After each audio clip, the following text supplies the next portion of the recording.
ETV news కు స్వాగతం. వైకాపా ప్రభుత్వ అవినీతి ఆనవాళ్లను మాయం చేస్తున్నారని ఆంధ్రప్రదేశ్ పర్యాటక శాఖ మంత్రి కందుల దుర్గేష్ ఆరోపించారు. పోలవరం ప్రాజెక్టు కార్యాలయాన్ని సందర్శించిన మంత్రి తగులబడిన దస్త్రాలను పరిశీలించారు. సిబ్బంది బాధ్యతా రాహిత్యంపై ఆగ్రహం వ్యక్తం చేశారు. దస్త్రాల దహనానికి కారకులను వదిలిపెట్టేది లేదని హెచ్చరించారు. బాధ్యులపై కఠిన చర్యలకు వెనుకాడబోమని మంత్రి స్పష్టం చేశారు. రాజమండ్రి ఆర్డీఓ శివజ్యోతి జిరాక్స్ పేపర్లుగా ప్రకటించడంపై మంత్రి ఆగ్రహం వ్యక్తం చేశారు. బాధ్యులైన సిబ్బందిని రక్షించే ప్రయత్నం చేయవద్దని జేసీని మంత్రి ఆదేశించారు. పూర్తిస్థాయి విచారణ చేయాలని జిల్లా ఉన్నతాధికారులను ఆదేశించారు. అంతకుముందు పోలవరం ప్రాజెక్టు కార్యాలయాన్ని జేసీ చిన్నరాముడు, ఎస్పీ నరసింహ కిషోర్ సందర్శించారు. తగులబడిన దస్త్రాలు పరిశీలించారు. సిబ్బందిని అడిగి వివరాలు తెలుసుకున్నారు. దస్త్రాల దహనం ఘటనపై పూర్తి దర్యాప్తు చేస్తున్నామని, బాధ్యులపై కఠిన చర్యలు తీసుకుంటామని జేసీ చిన్నరాముడు తెలిపారు. ఘటనపై అధికారులు ఫిర్యాదు చేశారని, ఎఫ్ఐఆర్ నమోదు చేస్తామని ఎస్పీ నరసింహ కిషోర్ వెల్లడించారు. ఆంధ్రప్రదేశ్లోని ప్రభుత్వ కార్యాలయాల్లో జరుగుతున్న అగ్ని ప్రమాదాలపై ప్రత్యేక విచారణ చేపట్టాలని బీజేపీ అధికార ప్రతినిధి భానుప్రకాష్ రెడ్డి డిమాండ్ చేశారు. మదనపల్లి, పోలవరం ఫైల్స్ దగ్ధమైన ఘటనలు మరవకముందే టీటీడీ ఇంజనీరింగ్ విభాగంలో అగ్ని ప్రమాదం జరగడం పలు అనుమానాలకు తావిస్తున్నాయన్నారు. ఇందుకు కారణమైన కుట్రదారులు, సూత్రధారులపై కఠిన చర్యలు తీసుకోవాలని డిమాండ్ చేశారు. టీటీడీ ఇంజనీరింగ్ విభాగంలో అగ్ని ప్రమాదంపై అనేక అనుమానాలు ఉన్నాయని జనసేన ఎమ్మెల్యే ఆరణి శ్రీనివాసులు తెలిపారు.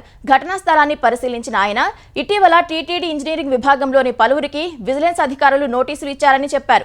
ఈ నేపథ్యంలో అగ్ని ప్రమాదం జరగటం, దస్త్రాలు కాలిపోవడంపై అనుమానాలు వ్యక్తమవుతున్నాయని వివరించారు. ఈ ఘటనపై కూటమి ప్రభుత్వం ప్రత్యేక దృష్టి పెట్టిందని శ్రీనివాసులు తెలిపారు. నైపుణ్యాలను పెంపొందించుకోవడం ద్వారానే మెరుగైన ఉపాధి అవకాశాలను అందిపుచ్చుకోవచ్చని కేంద్ర మంత్రి పెమ్మసాని చంద్రశేఖర్ అన్నారు. గుంటూరు లయన్స్ క్లబ్ ఆధ్వర్యంలో మహిళలకు ఆయన కుట్టు మిషన్లు పంపిణీ చేశారు. పేదరికాన్ని అధిగమించి పిల్లలను 10 మందికి స్ఫూర్తిగా నిలిచేలా పెంచాలని లబ్ధిదారులకు పెమ్మసాని సూచించారు. అంతకుముందు గుంటూరులో కమ్మ జనసేవా సమితి నేతృత్వంలో చేతన ఫౌండేషన్ ఆధ్వర్యంలో బాధితులకు కృత్రిమ అవయవాలను కేంద్ర మంత్రి అందజేశారు. సమర్థవంతమైన నాయకత్వం ఉన్నప్పుడే సేవా కార్యక్రమాలు చేసేందుకు పెద్ద ఎత్తున దాతలు ముందుకు వస్తారని చంద్రశేఖర్ వ్యాఖ్యానించారు.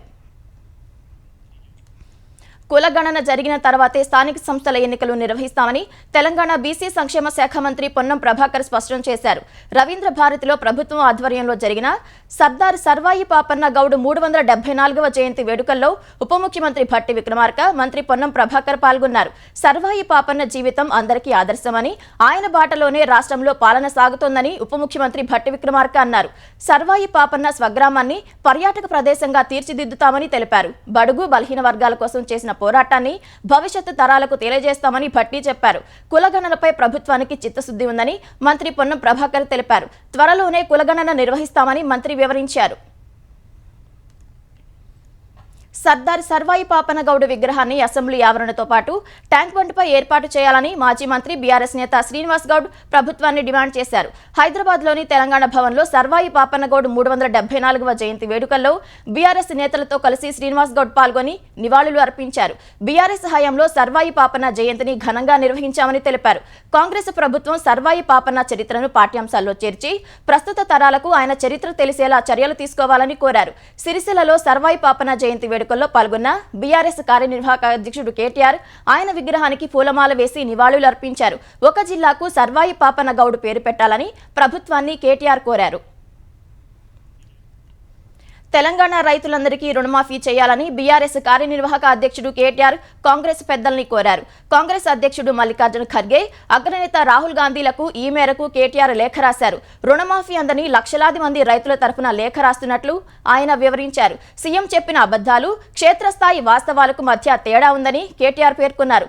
వరంగల్ రైతు డిక్లరేషన్లో 2 లక్షల రుణమాఫీ హామీ ఇచ్చి కేవలం 40% మందికి మాత్రమే మాఫీ చేశారని వివరించారు. 40,000 కోట్ల రుణమాఫీ అని చెప్పి కేవలం 17,000 కోట్లే చేశారని తెలిపారు. రుణమాఫీతో రైతులను నట్టేట ముంచారని కేటీఆర్ ఆరోపించారు. రుణమాఫీ కాని రైతుల తరఫున బీఆర్ఎస్ పోరాడుతుందని కేటీఆర్ స్పష్టం చేశారు. సమాజంలో గుణాత్మకమైన మార్పు ఒక్క విద్యతోనే సాధ్యమని మాజీ మంత్రి హరీష్ రావు అన్నారు. సిద్దిపేటలో నవజీవన్ ఎంప్లాయీస్ వెల్ఫేర్ సొసైటీ ఆధ్వర్యంలో 10వ తరగతిలో ఉత్తమ ఫలితాలు సాధించిన విద్యార్థులకు ఆయన పురస్కారాలు అందించారు. మంచి ఉద్దేశ్యంతో చేసే కార్యక్రమాలకు తన సహాయం ఎల్లప్పుడూ ఉంటుందన్నారు. తన వేతనం నుంచి ₹1,00,000 నవజీవన్ వెల్ఫేర్ సొసైటీకి అందిస్తానని హరీష్ రావు హామీ ఇచ్చారు. కృష్ణా జిల్లా కోడూరు మండలం పాలకాయ తిప్ప తీరంలో జరిగిన ప్రమాదంలో మహిళ మృతి చెందగా మరొకరు గల్లంతయ్యారు. గుడివాడకు చెందిన 6గురు సముద్రంలో కొట్టుకుపోతుండగా ఆటో డ్రైవర్, మెరైన్ పోలీసులు కలిసి 5గురిని కాపాడారు. వారంతా సముద్రపు నీరు తాగేయడంతో పరిస్థితి ఆందోళనకరంగా మారింది. వెంటనే వారిని అవనిగడ్డ ఆసుపత్రికి తరలించారు. అప్పటికే ఒక మహిళ చనిపోయినట్లు వైద్యులు తెలిపారు. సముద్రంలో గల్లంతైన అబ్దుల్ ముషారఫ్ అనే వ్యక్తి కోసం గాలింపు చేపట్టారు. హంసల దీవిలో ప్రమాదంపై అవనిగడ్డ ఎమ్మెల్యే మండలి బుద్ధప్రసాద్ విచారం వ్యక్తం చేశారు.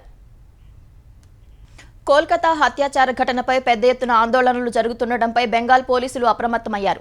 సామాజిక మాధ్యమాల్లో దుష్ప్రచారమే ఆందోళనలకు కారణమని భావిస్తున్న పోలీసులు చర్యలకు ఉపక్రమించారు. బీజేపీ నాయకురాలు, మాజీ ఎంపీ లాకట్ చటర్జీ, 2 వైద్యులు కునాల్ సర్కార్, సుబర్ణో గోస్వామికి సమన్లు జారీ చేసి విచారణకు హాజరు కావాలని సూచించారు.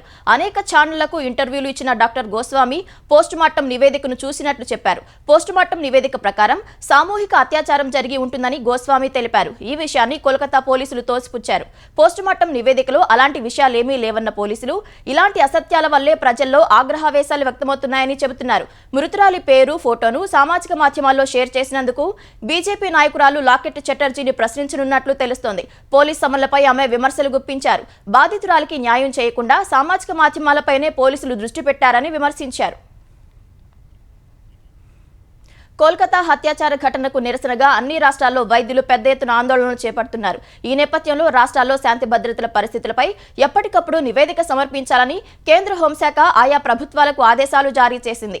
పోలీసు ఉన్నతాధికారులు ప్రతి 2 గంటలకు మెయిల్, ఫ్యాక్స్ లేదా వాట్సాప్ ద్వారా నివేదిక పంపాలని సూచించింది. వాటి ఆధారంగా పరిస్థితులను అంచనా వేసి తగు చర్యలు తీసుకుంటామని పేర్కొంది. మరోవైపు కోల్కతా హత్యాచార ఘటన నేపథ్యంలో ఉద్యోగుల భద్రత కోసం పశ్చిమ బంగాల్ ప్రభుత్వం అనేక చర్యలను ప్రకటించింది. రాత్రి షిఫ్టుల్లో విధులు నిర్వర్తించే మహిళల కోసం ప్రత్యేక రిటైరింగ్ గదులు, సీసీటీవీలు ఉండే సేఫ్ జోన్లు ఏర్పాటు చేయాలని ఆదేశించింది.